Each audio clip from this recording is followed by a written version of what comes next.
नमस्कार, आप देख रहे हैं न्यूज़ भारतवर्ष डिजिटल। मैं हूँ त्रिभुवन ठाकुर। हमारे साथ जो बैठे हुए हैं इनका चेहरा तो आप लोग जानते ही होंगे। ये है मोहन आनंद जी और जनसुराज से प्रत्याशी के रूप में उभर करके आने वाले हैं, ऐसा इनका मानना है। और क्षेत्र में लगातार मेहनत कर रहे हैं, अभी भी ये क्षेत्र में ही थे। तो इनसे जानेंगे कि क्या लगता है इस बार चुनाव का क्या माहौल है। बहुत बहुत स्वागत है हमारे चैनल पर। धन्यवाद सर आपके चैनल को, और जो भी लोग देख रहे हैं सबको प्रणाम, नमस्कार सर। जनसुराज इस बार धीरे धीरे बढ़िए। या तो अर्श पे रहेगी या फर्श पे रहेगी, या तो सरकार बनाएगी या तो कहीं का नहीं रहेगी। और जो माहौल है, जो रुझान है, उसमें जनसुराज अपने दम पे सरकार बना रही है। और लगभग मेरा जो आकलन है 160 प्लस सीट है। तो आपका कोर वोटर कौन हो सकते हैं? सर हम लोग जाति की बात नहीं करते हैं, धर्म की बात नहीं करते हैं, बिहार की बात करते हैं। बिहार की जनता हमारा कोर वोटर है। अभी हाल में ही आए हुए थे उप मुख्यमंत्री सम्राट चौधरी जी। उनके सभा में स्थानीय विधायक का विरोध भी हुआ था, तो इस पर क्या आपका कहना है? सर सम्राट चौधरी जी आए फारबिसगंज की धरती पे, उनका स्वागत है। और वो हमारे राज्य के उप मुख्यमंत्री हैं। तो यहाँ पे जो कहीं ना कहीं 15 साल से बीजेपी का शासनकाल है, 15 साल से विधायक रहे हैं, उन्होंने कहीं ना कहीं काम नहीं किया है, जिसकी वजह से भारी विरोध है। और आप अगर किसी प्रतिनिधि बनते हैं या कोई विधायक सांसद बनते हैं तो आप जनता का वोट से बनते हैं, उनका काम करने के लिए बनते हैं। और वही नहीं करिएगा आप तो जनता आपको क्यों पूछेगी। विरोध का रीज़न ये है कि विकास नहीं हुआ है, इसलिए विरोध हो रहा है। आपके नज़रिए से क्या विकास बाकी रह गया है फारबिसगंज विधानसभा? सर फारबिसगंज विधानसभा का कभी आप रिपोर्टिंग करिए, अब देखिए यहाँ पे जो सड़कों की दुर्दशा है ना, अब वो देख के आपका दिमाग खराब हो जाएगा कि अमृत काल में जी रहे हैं हम। यहाँ पे नाले उफान रहते हैं।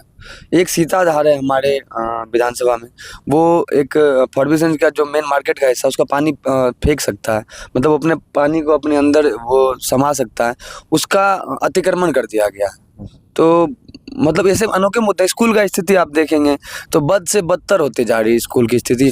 हॉस्पिटल है, सरकारी बिल्डिंग बनी हुई है, लेकिन ना तो डॉक्टर है, ना दवाई है, ना कोई कर्मचारी, अनेकों समस्या है सर। अभी तो वैकल्पिक व्यवस्था सरकार की है, फारबिसगंज विधानसभा में अस्थायी स्वास्थ्य केंद्र के रूप में स्थापित करने का प्रयास कर रही है, इस पर क्या कहना है? सर 20 साल हो गया नीतीश कुमार को, उसको दिखा नहीं। यहाँ पे लोग स्वास्थ्य व्यवस्था से बदहाल हैं। यहाँ के लोग नेपाल जाते हैं इलाज कराने के लिए, विराटनगर जाते हैं इलाज कराने के लिए। शर्म की बात है हमारे लिए, भारत के लोग नेपाल जाते हैं इलाज कराने के लिए। हमें नेपाल से सीखने की जरूरत है क्या? हमारे यहाँ डॉक्टरों की कमी है क्या? हॉस्पिटल की कमी है क्या? संसाधन की कमी है क्या? खाली हर जगह लूट खसोट। स्वास्थ्य मंत्री जी जो है, उनको कुछ दिन पहले खदेड़ा गया था। सोचिए काहे खदेड़ा गया था। अभी प्रशांत किशोर जी उनके बारे में किस्त जारी किए थे, फ्लैट खरीद रहे थे कोरोना के टाइम में। यहाँ अररिया का ही सिर्फ हम बात कर रहे हैं, अभी अररिया में बदहाल था कोरोना के टाइम में। हमने कई बार मुद्दे उठाए थे। और मंगल पांडे जी का नींद नहीं खुला, नींद खुला वहाँ पे द्वारका में जाके फ्लैट खरीद रहे दिल्ली में। बताइए, आपदा की घड़ी में अवसर ढूंढ रहे हैं आप। मोदी जी का बात को सीरियसली ले लिए तो नहीं है। यहाँ सब मिलजुल के रह रहे हैं, कोई नाम से नहीं जाना जाता है, लेकिन राजनीतिक पार्टियां अपने फायदे के लिए इसका दुरुपयोग करती है, डिवाइड एंड रूल करती है।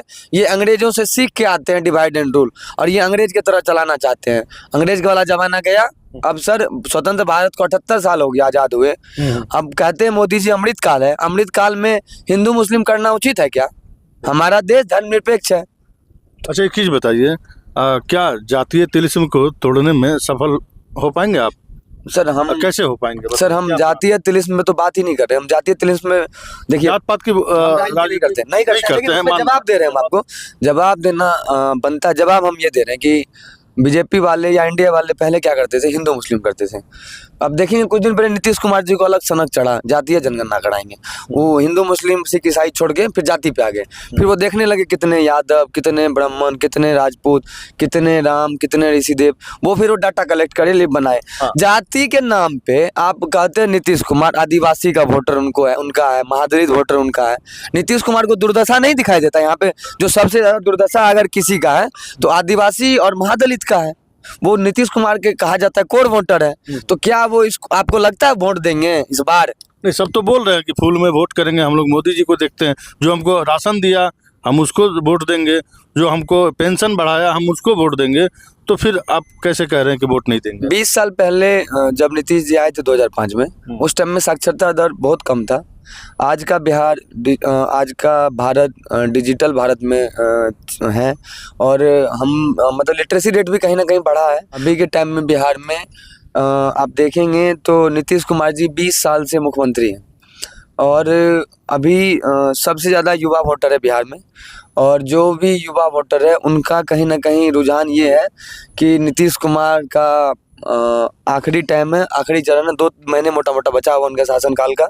और चलिए, युवा वोटर को छोड़िए, आप किसी भी कैटेगरी के वोटर से पूछिए, महिला वोटर से पूछिए, दलित वोटर से पूछिए, कोई ये नहीं कह रहा है कि नीतीश कुमार आएंगे।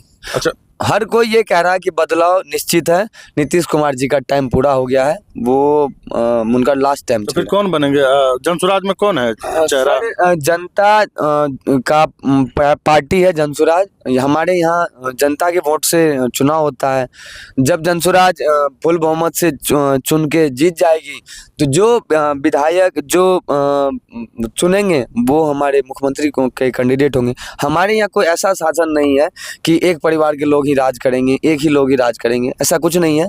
जो विधायक चुनेंगे, जो जनता चुनेंगे, वो मुख्यमंत्री के दावेदार होंगे। हमारे समझ से आप सीमांचल के सबसे कम उम्र के उम्मीदवार होंगे, तो आप एक युवा भी हैं, एनर्जेटिक भी हैं, तो फारबिसगंज विधानसभा क्षेत्र के जो युवाओं हैं उनके लिए क्या प्लान है आपको? उनको पलायन बाहर नौकरी के लिए जाना पड़ता है, उसको कैसे रोकेंगे आप? सर, फारबिसगंज के युवाओं के लिए, खास करके जो युवा अच्छे पढ़े लिखे हैं, उनको नौकरी का तलाश रहता है। हर किसी को देखिए रोजी रोजगार चाहिए, तो उसमें जो यहाँ की खास करके सीमांचल के जो युवा हैं वो सबसे ज़्यादा पलायन के शिकार हैं। आप सीमांचल एक्सप्रेस चलते हैं यहाँ से, उसका स्थिति देखेंगे, नॉर्थ ईस्ट का देखेंगे, महानंदा का देखेंगे, अम्रपाली का देखेंगे, बहुत दुर्दशा है। तो ये जो भर के जाते हैं, ये कोई पंजाब जाते हैं, कोई तमिलनाडु, कोई महाराष्ट्र, कोई बंगाल, कोई असम, अनेकों जगह जीविकोपार्जन के लिए वहाँ जाके 10,000 12,000 की रोजी रोजगार करते हैं। सोचिए कि अगर बिहार में, हम फारबिसगंज की बात करते हैं, फारबिसगंज में जो बायडा बना हुआ है, उस बायडा को BIADA, तो उसका अगर सही तरीके से उनको बनाया जाए, व्यवस्थित तरीके से बनाया जाए, तो क्या यहाँ पे इंडस्ट्री डेवलप नहीं किया जा सकता है? क्या यहाँ के जो युवा, मान लीजिए कोई हरियाणा में जाके किसी कंपनी में काम करता है 10,000 रुपये, कोई दिल्ली में जाकर करता है, कोई महाराष्ट्र में जाकर करता है, तो यहाँ अगर कंपनी चालू हो जाएगी तो उनको जाने की ज़रूरत रहेगी क्या? या जैसे बहुत सारे ऐसे युवा हैं जो अपने आप को उद्योग में लाना चाहते हैं, बिजनेस करना चाहते हैं, उसमें उनको अगर कम ब्याज दर पे लोन मिल जाए, तो क्या मान लीजिए किसी का मन है मसाला का फैक्ट्री लगाने का, किसी का मन है मखाना का फैक्ट्री लगाने का, किसी का मन है मूढ़ी का, बहुत अनेकों काम ऐसे हैं जो हर किसी का अपना अपना लघु उद्योग, सूक्ष्म उद्योग या MSME में जो भी तरह के उद्योग, किसी भी तरह के उद्योग, जो मान लीजिए कोई 2 आदमी को, कोई 10 आदमी को, 200 आदमी को रोजगार दे रहा है, तो उनको बढ़ाने की जरूरत है, रोजगार के अवसर बढ़ाने की जरूरत है यहाँ पे, फैक्ट्री लगाने की। अभी आपने MSME का जिक्र किया, वो भी तो मोदी जी का योजना है। सर, MSME मोदी जी का नहीं, भारत सरकार की योजना है। हाँ, तो मोदी जी ने निकाले हैं। सर, मोदी जी निकालने हैं, लेकिन मोदी जी इंडिविजुअल नहीं निकालने हैं, भारत सरकार की योजना है, ठीक है, मान लेते हैं। लेकिन उसका जो मिनिस्टर है, उसका नाम जानते हैं आप? तो क्या नाम है? जीतन राम मांझी। और उसके बारे में, उसको MSME के बारे में फुल फॉर्म भी नहीं पता होगा जीतन राम मांझी को। अच्छा, अभी सरकार बनने से पहले ही आप लोगों की पार्टी परिवार कार्ड बना रही है, परिवार लाभ कार्ड जी। इसका क्या फायदा मिल सकता है? इसका फायदा ये है सर कि जैसे जनसुराज एक व्यवस्था बनेगी, जब जनसुराज की सरकार बनेगी, तब जो बुजुर्ग हैं, जो दिव्यांग हैं, जो विधवा महिलाएं हैं, उनको 2,000 रुपये मासिक पेंशन के रूप में बिहार सरकार की तरफ से दिया जाएगा। दूसरा है, जब तक सरकारी स्कूल की स्थिति ठीक नहीं हो जाती है, तब तक आप अपने बच्चे को प्राइवेट स्कूल में पढ़ा सकते हैं, उसकी फीस की जिम्मेवारी सरकार की होगी।